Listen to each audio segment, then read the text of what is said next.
All right, let's jump into another deep dive. Today, we're tackling North America, Awesome. a continent so huge it stretches from way above the Arctic Circle all the way down past even the Tropic of Cancer. Wow. We're talking glaciers, deserts, and everything in between. It's pretty cool. North America actually has some of the planet's oldest mountain ranges, like the Appalachians. Yep. They've been around for millions of years. Millions of years, that's just mind-blowing. So we've got a continent shaped by these super ancient forces, Yeah. but I'm guessing it wasn't always how we see it today, right? Oh, you're absolutely right. It's like this giant jigsaw puzzle, Uh-huh. with these massive pieces of the Earth's crust plates, we call them, always moving and interacting, bumping into each other. North America, most of it, sits on the North American plate. Okay. Makes sense, right? Yeah. But it also has bits of the Pacific and Caribbean plates in the mix. So that's what creates those earthquake zones, like the San Andreas Fault. You got it. The San Andreas Fault, that's right where the Pacific and North American plates meet, Okay. and they're always grinding against each other. It builds up so much pressure that eventually, boom, earthquake. So dramatic. It is dramatic. I'm starting to see North America in a whole new light. Yeah. So besides earthquakes, how have these plate movements created the landscapes? I mean, North America's got it all. Oh, yeah. It's so diverse. No. Look at the western edge. We've got the Rockies, the Coast Ranges, those towering peaks. They're young mountain ranges, geologically speaking, Oh. formed by those plates colliding. Right. Then you've got, nestled in between them, the Great Basin, which is so fascinating. Deserts, smaller mountain ranges. It's unique. It's wild how those dramatic peaks in the west were so different from the rolling hills we see back east. Totally. Yeah. The Appalachians in the east, they're ancient, weathered, and eroded over millions of years. Right. It gives them that whole different character. And then up north, stretching across a vast area, there's the Canadian Shield, this incredibly old, weathered plateau.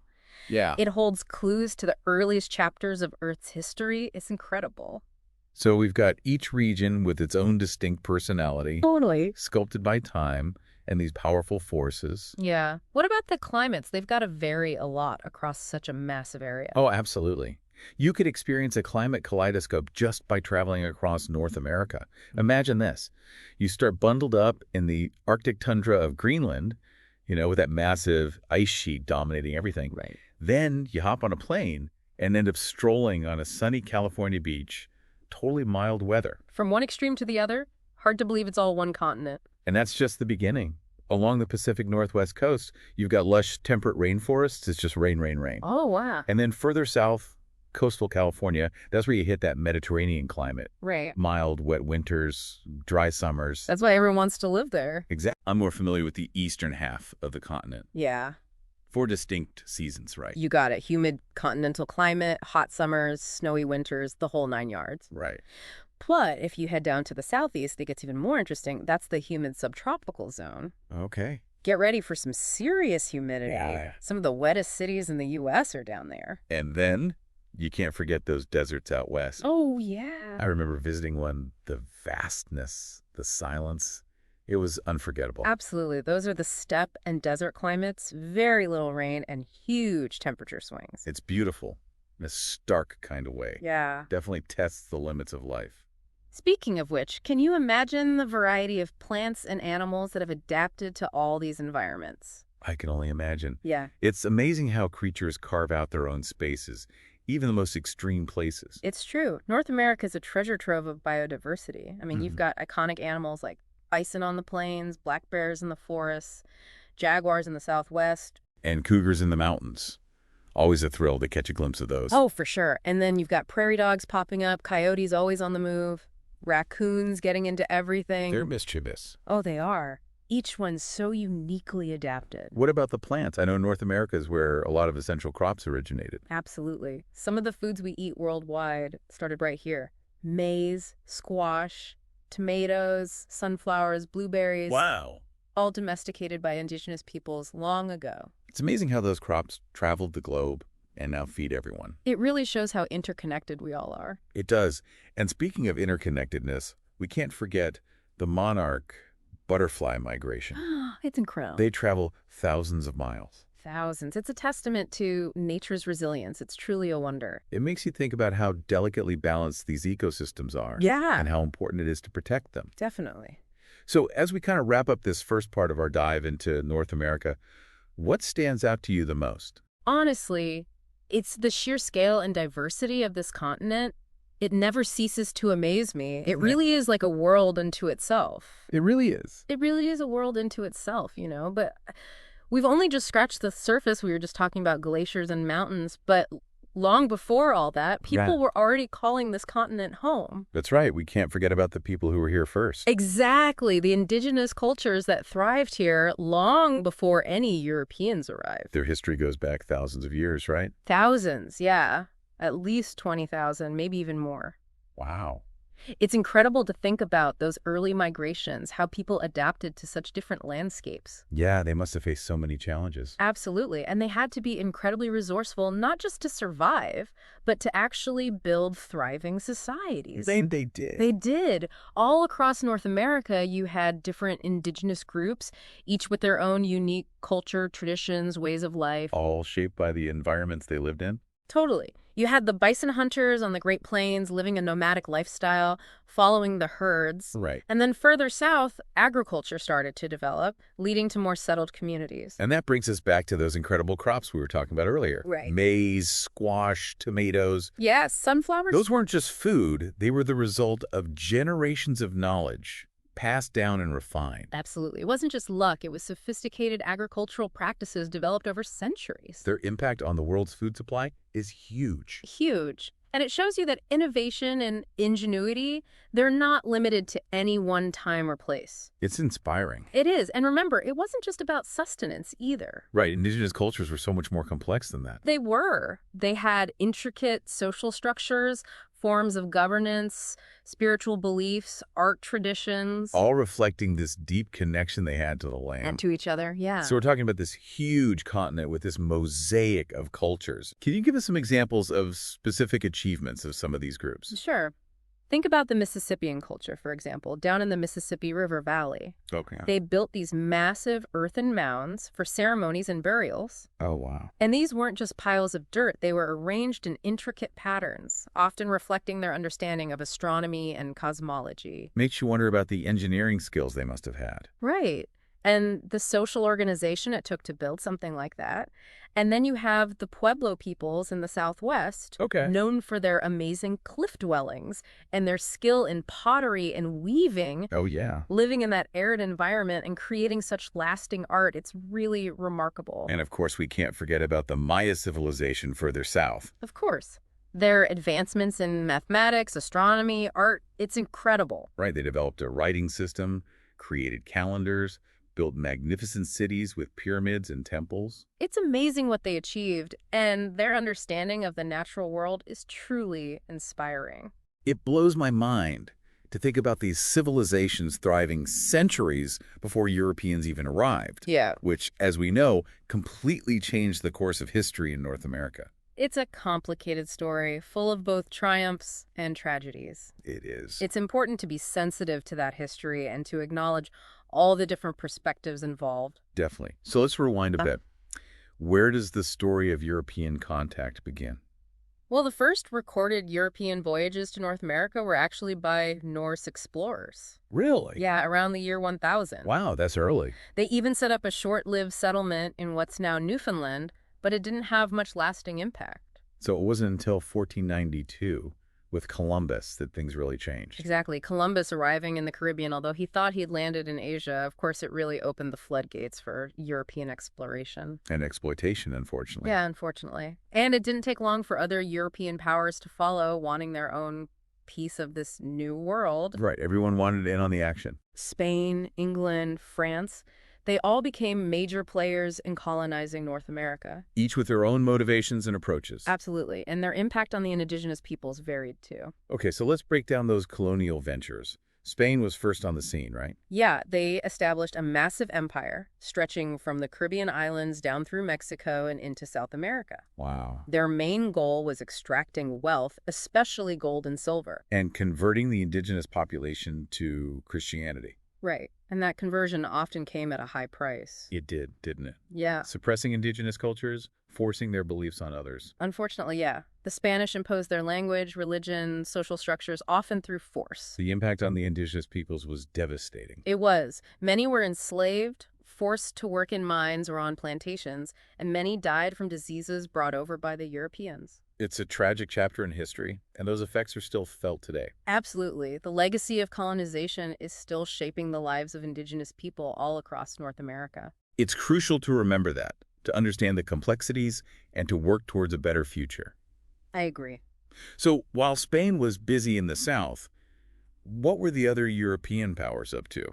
Well, England came a bit later, but they eventually established themselves on the eastern coast. Right, that's where those 13 colonies were founded. Exactly. The colonies that would eventually declare independence and become the United States. But how did those early English settlements grow into these powerful colonies that could actually rebel? Well, the English colonists brought their own systems, their own ideas about law and government. Right. They clashed with indigenous peoples over land and resources. Leading to wars and displacement. Exactly. Over time, the colonies developed their own identities, their own economies, and that fueled their desire for independence. Makes sense. What about France? Where were they in all of this? France also had colonies, but their focus was a little different. They were mainly interested in the fur trade Oh, interesting. and exploring the vast interior of the continent. So less about those densely populated settlements like the English had. Exactly. And their relationship with indigenous peoples was often more collaborative, at least at first. Okay. They relied on indigenous knowledge and skills to navigate the waterways and to participate in that fur trade. It sounds like a very different approach. It was, but even then, as the French presence grew, conflicts inevitably arose over land, resources, cultural differences. It's a reminder that colonization, no matter how it was done, always came at a cost for the people who were already here. You're absolutely right. And as these colonial powers competed for control of North America, it led to wars and political maneuvering. Affecting everyone on the continent. It did. Their rivalries shaped the destinies of nations and the lives of millions. Could you give us an example? Sure, take the 7 Years' War, for instance. It raged from 1756 to 1763. Okay. This was a global conflict, Britain against France and its allies, but it played out in North America, too. And it had a huge impact on who was in control, right? Didn't the British win that war? They did, yeah. Their victory gave them control of all the French territories east of the Mississippi River. Wow, so France was basically pushed out of North America. Pretty much, their vast colonial holdings were handed over to Britain and Spain. Setting the stage for the American Revolution? Exactly. The American colonies, fueled by those Enlightenment ideals of liberty and self-governance, Right. rose up against British rule. And won, leading to the birth of the United States. A whole new nation. But as the United States expanded westward, pushing its boundaries across the continent, What happened to the indigenous populations? that westward expansion led to the displacement of so many indigenous communities. Forced onto reservations. Yeah, and assimilation policies were put in place that aimed to erase their cultures. It's a dark part of American history and often overlooked. It is, and it reminds us that the impact of colonization is still felt today. It's a legacy that demands our attention and our commitment to working towards justice and reconciliation. Couldn't agree more. But the story of North America doesn't end there, right? I mean, so much has happened since then. Of course not. In the 19th and 20th centuries, we see new nations emerging, new industries, new challenges. Right. Canada gaining independence from Britain, Mexico going through revolutions and political upheavals. The U.S. rapidly industrializing and becoming a global power. It's a story that's still unfolding, full of twists and turns, triumphs and setbacks. I'm excited to explore how all these events have shaped the continent we see today. It's really amazing to think about how it's all come together. You know, geology, migration, colonization, innovation. It's all woven into the story of North America. It's incredible. But what does modern North America even look like? How do we define that?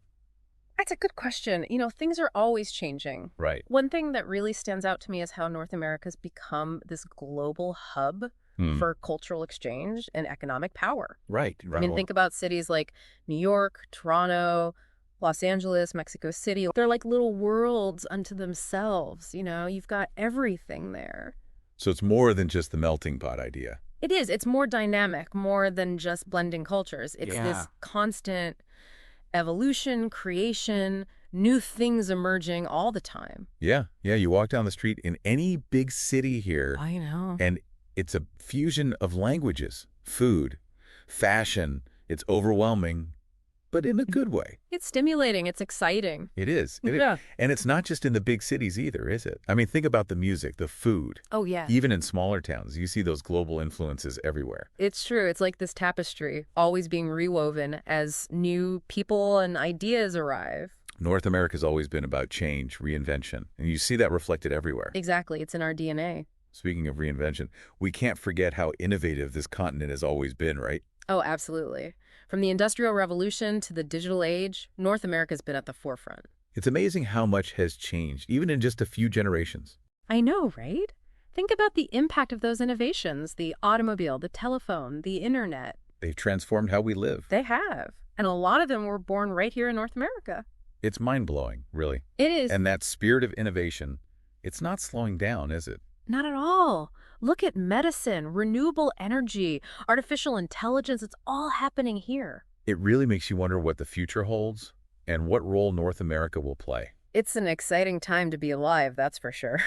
It is. It is. But of course, we can't talk about the future without acknowledging the challenges, too. Hey, you have to be realistic. It's not all sunshine and roses. Despite all the progress, North America still faces some serious issues. We've talked about some of them, like the inequality that persists. The gaps between the rich and poor, the systemic racism, the struggle for indigenous rights. Yeah, those are deep-rooted problems. They are, and we can't shy away from them. We have to address them head on. We do. We can't just focus on the successes without acknowledging those who've been marginalized. Absolutely. And what about the environmental challenges? I mean, climate change is already having a huge impact. It is. We're seeing it everywhere. Rising sea levels, extreme weather events. It's a wake-up call. It feels like we're at a turning point, like we need to make some big changes. I agree. The transition to a more sustainable way of life is more urgent than ever. But you're still optimistic. I am. I have to be. Yeah. I think North America has the potential, the resources, the responsibility even to lead the way toward a better future, a greener future. I hope you're right. I think I am. There's a growing awareness of these issues. People are starting to demand change. Yeah, it feels like there's a real energy building, a willingness to tackle these problems head on. Exactly. And that's where you, our listener, come in. Right. What do we want our listeners to take away from this deep dive? We want you to see that North America is more than just a place on a map. It's a story, a living, breathing story, and we're all part of it. Whether you've lived here your whole life or you're just getting to know this continent, you have a role to play in shaping its future. You do. So keep exploring, dig deeper, ask questions, challenge assumptions. The journey of discovery never really ends. It doesn't, and we hope you'll continue it with us. That's right. So thank you for joining us on this deep dive into North America. We'll see you next time.